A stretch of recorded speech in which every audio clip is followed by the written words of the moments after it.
자, 오늘은 서울의 접근성이 좋은 경기도 양평에, 요즘에 경기도 양평 물건 좀 제가 많이 말씀드리는 걸로 알고 있습니다. 왜냐면 양평 물건이 많이 쏟아지고 있어요. 우량한 물건들이 많이 쏟아지고 있습니다.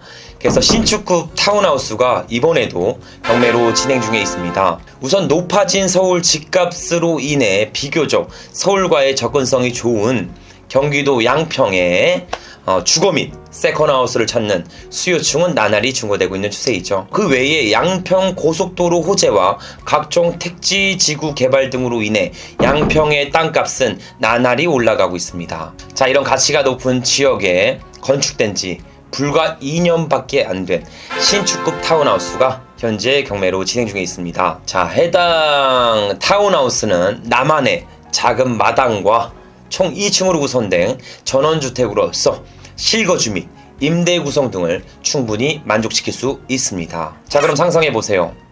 서울과의 접근성이 뛰어난 양평의 신축급 타운하우스, 거기다가 마당까지 구성되어 있습니다. 얼마일까요? 얼마를 예상하세요? 자, 현재 미친듯이 유찰되어 감정가 대비 49%까지 하락한 불과 1억 원대에 해당 경매 물건을 취득할 수 있습니다. 자, 이거 경락대출 받으면 내 종잣돈 3천만 원 가지고도 충분히 취득할 수 있습니다. 이 얘기 들으니까 살짝 가슴 떨리시죠? 3천만 원으로 투자해서 2층에 100평 단위의 토지를 가지고 있는 전원주택을 소유한다? 단기 차익까지 마련할 수 있다? 아주 매력적인 물건으로 보여줍니다. 자, 그러면 대장호실을 보면서 제가 추가적인 설명을 드려보도록 하겠습니다. 2022 타경 36815 경매 물건입니다. 자, 매각일은 23년도 10월 11일. 지금 며칠이죠? 오늘 촬영 당시가 9월 1일입니다. 그러니까 10월 11일이니까 아직 기간이 많이 남았죠? 그래서 조사하실 시간 충분히 있다라고 보셨으면 좋겠습니다. 경기도 양평군 강화면 동호리에 소재해 있고요. 물건 정별은 주택입니다. 자, 토지 면적 95.959평, 건물 면적 약 30평입니다. 감정가 2억 8,100만 원대에 시작해서 쭉 유찰되어 현재 감정가 대비 49%인 1억 3,700만 원대에 현 경매 물건을 취득할 수 있습니다. 현재 예를 들어보세요. 전원주택이 이상적인 토지 95평과 2층으로 신축된 타운하우스 30평을 전부 사는데 노후빌라보다 저렴한 1억 3천만 원대라면 이건 즉시 수익성 여부를 검토해 보셔야 합니다. 그리고 제가 제일 잘하는 게 있어요. 제가 제일 잘하는 게 뭔지 아세요? 제가 제일 잘하는 건 디벨롭입니다. 신축이죠. 저희 회사에서 투자하는 모든 부동산들, 그 외 공동투자, 법인투자 등으로 인해 수십 개의 건축물들을 신축했습니다. 그 수많은 경험상으로 봤을 때 이 정도 건물을 신축하려면 약 1억 원 이상의 건축비가 들어갔을 겁니다. 한마디로 오늘 경매 물건은 건축비만 내면 양평 땅 95평은 무료로 받을 수 있는 물건이라고 보시면 됩니다. 그럼 과연 왜 이렇게 많이 떨어졌는지, 그 이유가 도대체 무엇인지 무척 궁금해질 수 있겠죠. 해당 부분은 저랑 하나씩 확인해 보도록 하시죠. 자, 그러면 이미지도 한번 보도록 할게요. 자, 우리 필지죠. 토지 모양은 정방향 토지로서 전원주택을 신축에 있어서 가장 적합한 토지 모양을 가지고 있습니다. 그리고요, 이쪽에 있는 물건이고, 건축선 후퇴에서 앞면은 공간을 좀 마련했고요. 뒤에 건축물이 올라가 있습니다. 1층이고요. 우린 총 2층 건물이겠죠. 자, 1층이고 1층은 13평 정도가 됩니다. 그래서 현관에서 좌측으로는 주방 및 다용도실이 분리되어 있습니다. 그의 우측으로는 거실과 발코니, 화장실 등으로 구성되어 있죠. 자, 2층은 침실룸 2개가 구성되어 있으며 화장실, 테라스 등의 구조를 확보하고 있습니다. 이렇게 1, 2층으로 잘 건축된 타운하우스 건물이고요. 이렇게 한개동이거든요. 이렇게 한개동. 이렇게 앞일지까지 다. 이렇게 보면 딱 어떤 느낌 드세요? 딱 봐도 한 번 정도는 꿈꿔보셨던 나만의 이쁜 전원주택으로 보여집니다. 1층에는 거실로 활용하고 있고 자연을 벗삼아 잠자리에 들고 가족들과 앞마당에서 차 한잔하고 그 옆에는 플란다스의 개가 뛰어다니고 이건 죄송합니다. 이건 좀 많이 갔네요. 그 정도 크기는 아니죠? 이건 좀 너무 많이 갔습니다. 자, 심지어 하늘도 이쁘죠? 아주 소유하고 싶은 부동산으로 보여집니다. 그 외 토지는 95평이고요. 최대한 건축선 후퇴를 통해 앞에 마당을 확보했습니다.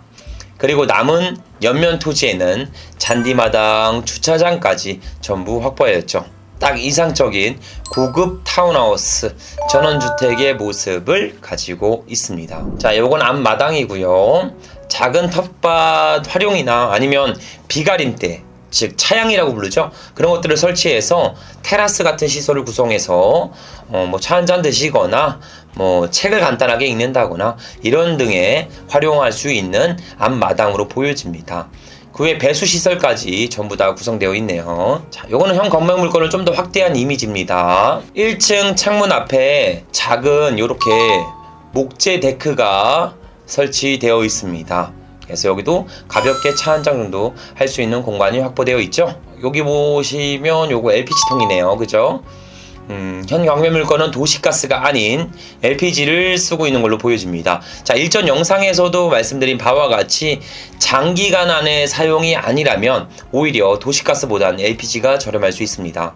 단 실거주를 사용을 전제로 장기간에 사용한다면 일부 부담스러울 순 있습니다. 자, 저만 있는 게 아니라 전원마을로 구성되어 있는 단지수가 꽤 있는 타운하우스 부지라 인프라는 일부 구축되어 있거나 동일하게 사용할 수 있을 걸로 보여집니다. 자, 그러면 형 경매물건지의 지도, 입지 환경도 한번 쭉 훑어볼게요. 현재 우리 형 경매물건이 위치한 경기도 양평군 광화면 동호리 782-14번지에 현재 있는 우리 물건지 지도입니다. 현 경매 물건지 인근으로는 소규모 전원주택 단지 마을들이 구성되어 있습니다. 그리고 인근으로는 남양평 IC, 곤지암 IC 등이 위치해 있으며 추후에 서울 양평간 고속도로가 개통할 예정이라 지금보다는 교통 여건은 50% 이상 개선될 예정이죠. 단 현 경매 물건지 주변으로 농경지 및 임야 등이 구성된 위치에 있어서 인프라 조건은 일부 떨어지는 편이라 이 부분은 참고 부탁드리도록 하겠습니다. 자, 확대해서 보면 이렇게 되어 있어요. 우리 물건지 소규모 타운하우스들이 막 밀집되어 있습니다. 근데 이렇게 보시면 빈 나대지들이 꽤 많죠. 그리고 여기 보면 요거 보이세요? 이런 거 차량들 뭡니까? 공사 차량, 중장비 차량 등이 활발하게 움직이고 있는 지역입니다. 앞으로 타운하우스 및 전원주택이 우후죽순으로 생겨난다는 것이죠. 그러면 인프라는 지금보다 충분히 개선될 여지는 있습니다. 그리고 이제 막 조성되는 전원마을이기에 전원마을 특성상 고유의 텃세는 없다고 보시면 되죠. 자, 그럼 다시 돌아와서 경매 물건에 대한 스펙상 다시 계속 공유 드리도록 할게요. 자, 현 경매 물건지의 토지의 용도는 지목은 대지이고요. 95평입니다. 자, 대지니까 뭡니까? 농지증이 필요 없어요. 필요가 없고 법인 사업자도 투자를 할 수 있습니다. 그리고 또한 토지 면적이 비교적 협소한 토지 면적이기에 황금성은 상당히 뛰어납니다. 100평대 전원주택이 가장 거래가 잘 됩니다. 100평 이상 넘어갈 때부터 약간 부담스러워 하시죠. 그래서 단기적인 시세 차익도 기대해 볼 수 있습니다. 자, 그의 건물의 현황은 총 2층으로 구성되어 있습니다. 1층 약 13평, 2층 약 13평으로 구성되어 있죠. 해당 면적은 테라스 확장 및 공용 부분을 미포한 면적으로서 추가 20% 정도는 면적을 더 확보할 수는 있습니다. 그 외 사용 승인일은 21년도에요. 불과 2년밖에 안 된 신축구 건물입니다. 그로 인해 건물의 감정가만 얼마가 들어갔어요? 약 1억 원 이상이죠. 건물의 감정가만 1억 6천만 원대로 평가되었습니다. 근데 현 경매 최저가는 얼마입니까? 1억 3천만 원대로 뭐예요? 건물의 가격도 못 미치는 금액대에 매입하고 그리고 토지까지 전부 살 수 있습니다. 자, 그러면 이렇게 많이 떨어진 이유가 권리상 문제가 있나? 권리상 큰 하자가 있나? 이런 부분을 한번 말씀드려 보도록 할게요. 자, 한번 보죠. 등기부 현황입니다. 가장 먼저 설정된 권리는 21년도 12월 10일 날 설정된 전세권입니다. 이건 뭔가요? 이러면 복잡해지는데, 그죠? 모든 권리는 1순위가 근저당이어야 되는데, 은행 근저당이어야 되는데, 왜 선순위에 전세권이 있지? 이러니까 계속 무한정 떨어져서 건축비도 안 되는 금액의 경매가 진행 중이구나, 이렇게 생각할 수가 있습니다. 자, 우린 아니죠. 선순위 전세권자도 소멸할 수 있습니다. 말소 기준 권리가 될 수 있다는 것이죠. 자, 집을 살 수 있는 레버리지는 두 가지밖에 없습니다. 그 중에 첫 번째는 은행 대출이죠. 은행 대출을 받아서 집을 사는 행위. 두 번째 레버리지는 뭡니까?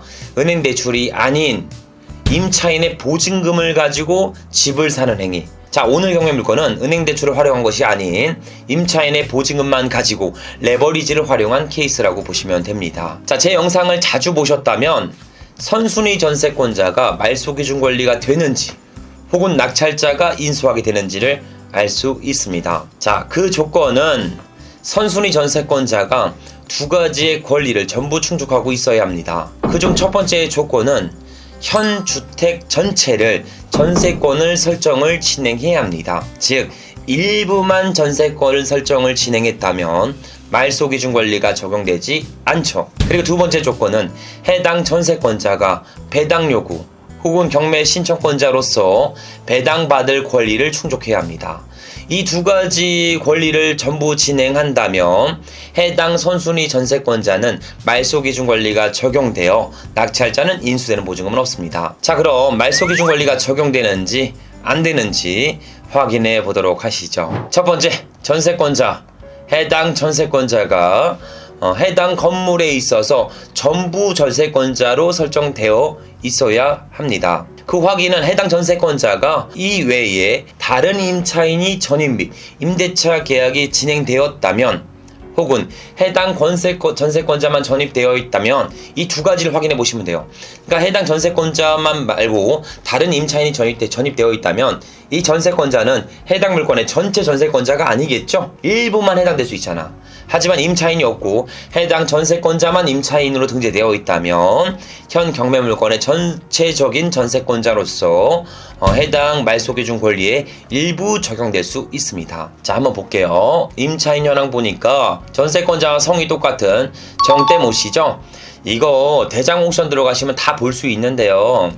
제가 이거 공개적인 시청 방송이죠. 그러니까 이거 좀 가려놨어요, 이렇게. 그래서 이 전세권자와 임차인은 동일인입니다. 그래서 동일이고 혼자만 거주하고 있기 때문에 해당 임차인은 전체적인 전세권을 설정한 임차인이라고 보시면 됩니다. 자, 그럼 두 번째죠. 배당 요구 및 경매 신청권자의 조건을 갖추고 있는지를 확인하시면 됩니다. 우선 해당 임차인 현황을 보니까요. 해당 전세권자가 전입도 하여 거주도 하고 있습니다. 그리고 여기 배당 요구란 보시면 배당 요구란에 배당 요구도 진행하였죠.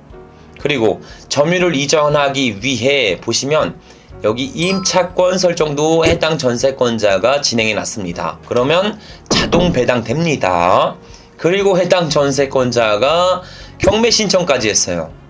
이러면 배당 요건은 전부 충족하고 있다는 이야기입니다. 한마디로 선순위 전세권자는 말소 기준 권리가 적용되는 두 가지의 권리를 전부 충족하고 있기에 해당 전세권자는 말소 기준 권리가 적용되어 전부 소멸합니다. 그럼 권리상 전혀 문제가 없어요. 그냥 오늘 경매 물건은 시세 대비 싸게만 낙찰 받으시면 됩니다. 저희 우리 부동산 주변에 시세 좀 체크해 보도록 할게요. 매매 나온 있는 단독 전원주택 있는지 한번 보도록 할게요. 지금 전원주택 하나 나와 있죠? 평당 220만원에 나와 있습니다.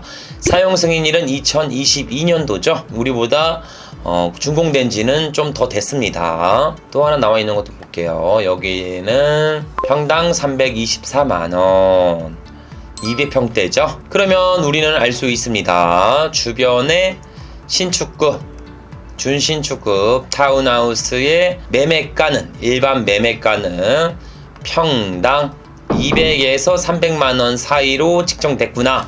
근데 그거보다 다 우리 거보다 오래됐어요. 약간 1, 2년 더 오래됐습니다. 그러면 우리는 적정 시세 평당 한 250만원 해볼까요? 평당 한 250만원 곱하기 95평을 해주면 적정 시세는 약 2억 3,700 정도가 적용될 수 있습니다. 그러면 현 최저가 대비 딱 1억 원 정도의 안전마진을 확보할 수 있는 경매물건이라고 보시면 됩니다. 자, 여기까지 말씀드리고 제가 한번 총평을 요약해서 전달해보도록 할게요. 자, 여기까지 서울과의 접근성이 뛰어난 경기도 양평에 위치한 신축급 타운하우스 경매물건을 대장션을 보면서 말씀드려봤습니다. 총 요약해보면 권리상의 전혀 문제가 없었어요. 그죠? 분명히 권리상 문제 있을 거야, 선순위가 있을 거야, 인수되는 권리가 있을 거야, 이렇게 예상했지만 오늘 경매물건은 낙찰받으면 다 권리가 소멸합니다. 그리고 신축급 컨디션까지 가지고 있어서요, 큰 수리 및 보수 작업 없이도 바로 임대 구성이 가능합니다. 또한 주변 시세 대비 약 절반 가격에 매입할 수 있기에 단기적인 시세 차익도 충분히 기대해 볼 수 있게 되죠. 그리고 낙찰 후에 경락대출을 활용하시잖아요. 그러면 내 종잣돈 3천만 원도 안 되는 금액에 수익률 100% 이상의 성과도 기대해 볼 수 있습니다. 자, 여기까지가 제가 말씀드린 장점이죠. 제 영상은 항상 중간에 끄시면 절대 안 돼요. 끝까지 다 보셔야 돼. 왜 그래요? 제가 마지막에 꼭 단점을 말씀드리잖아요. 그죠? 뭐 어떤 부동산이든 단점은 존재해요. 장점만 보려고 하지 마시고요, 단점도 고려해서 돈이 될 것이냐 안 될 것이냐를 꼭 검토해 보셔야 합니다. 자, 오늘 경매물건도 약 3가지 정도 단점을 가지고 있습니다. 오늘 경매물건의 첫 번째 단점은요, 현 경매물건을 지로 진입하는 데 있어 일부 비포장 도로를 끼고 있습니다. 즉, 도로의 주인이 따로 있는 사도일 가능성이 충분히 있다는 것이죠. 하지만 낙찰 후에 사용 수익함에 있어 길을 막 막거나 펜스를 둘러서 교통을 방해할 수는 없습니다. 단, 추후 신축 및 개축에 있어서 지장을 일부 줄 수 있게 됩니다. 그러니 오늘 경매물건은 입찰 전에 관할 지자체에 방문하셔서요, 개발함에 있어 지장을 줄 수 있는지 혹은 문제사항은 없는지를 면밀히 검토해 보셨으면 좋겠습니다. 자, 그리고 두 번째 단점은요, 제가 이 두 번째 단점은 지도를 보면서 좀 말씀드려 보도록 할게요. 우리 경매물건 일반 지도로 보시면 딱 보셔도 느낌이 오지 않나요? 우리 경매물건은 고립된 입지성을 가지고 있습니다. 그래서 인프라를 사용하기에는 아주 미흡하고 불편한 단절된 상권을 가지고 있습니다. 한마디로 차량 이동 없이는 움직일 수 없는 지역이라고 보시면 됩니다. 하지만 아까 위성지도로 보셨죠? 여기 보시면 여기 공장 중장비 차량들 막 움직이시죠? 그래서 현재는 인프라가 상당히 미흡한데 향후 타운하우스 등이 줄지어 개발하고 있기에 인프라는 개선될 여지로 보여집니다. 자, 그리고 세 번째 단점은 여기 고압 전류가 흐르는 송전탑이 또 인근에 위치해 있습니다. 송전탑이 위치해 있으면 많은 분들이 미관상에 보기 좋지도 않고 전자파 등의 문제로 수요자 측면에서 보수적인 평가를 받게 됩니다. 전압이 상당히 높은 곳은요, 꺼진 형광등 같은 거 그 주변에 이렇게 들고 다니시잖아요. 저절로 켜져요. 건전지가 필요 없겠죠? 상당히 좋겠죠? 자, 하지만 이건 아주 극단적인 상황인 거고, 지금 우리 거 보시면 거리가 좀 됩니다. 송전탑과 거리가 약 300m 정도를 가지고 있기 때문에 큰 문제는 없을 것으로 예상됩니다. 그래도 해당 부분은 충분히 고려해 볼 만한 가치는 있겠죠. 총 3가지 정도 단점을 가지고 있는 경매물건을 말씀드렸는데요. 이거 외에도 전원생활에 있어서 단점은 생각보다 좀 많습니다. 예를 들어 몸이 아플 때 인프라가 미흡하기 때문에 이동하기가 좀 어렵죠. 저처럼 오늘처럼 갑자기 갈비뼈가 너무 아프면 이거 갈비뼈 아플 때 어제 응급실 갔을 때 차를 이렇게 핸들을 돌려야 되잖아요.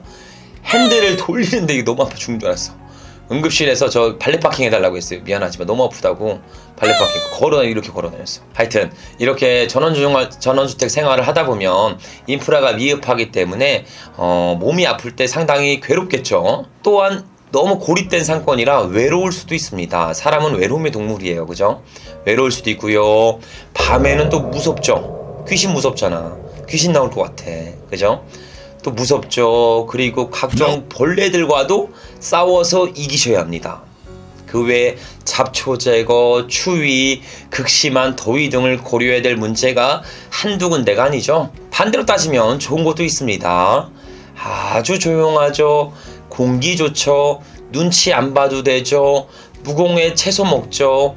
새소리, 풀벌레 소리, 심지어 바람 소리까지 내가 자연인지 자연이 나인지를 모를 정도로 힐링하며 살아갈 수 있습니다. 그러니 오늘 경멸물건은 전원주택에 있어서 장단점을, 제가 말씀드린 장단점을 충분히 고려하셔서요, 보수적인 시선으로 현 경멸물건의 가치 여부를 판단해 보셨으면 좋겠습니다.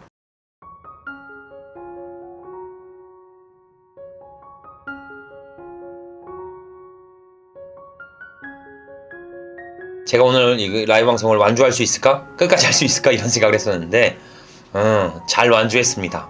그러니까 앞으로는 다치지 않고 건강한 얼굴로, 건강한 모습으로 우리 시청자분들과 함께 한 길을 보면서, 같은 길을 보고 같이 부자 되죠. 같이 가야, 제가 뭐라고 했습니까? 혼자 가면 오래 못 갑니다. 멀리 못 가요.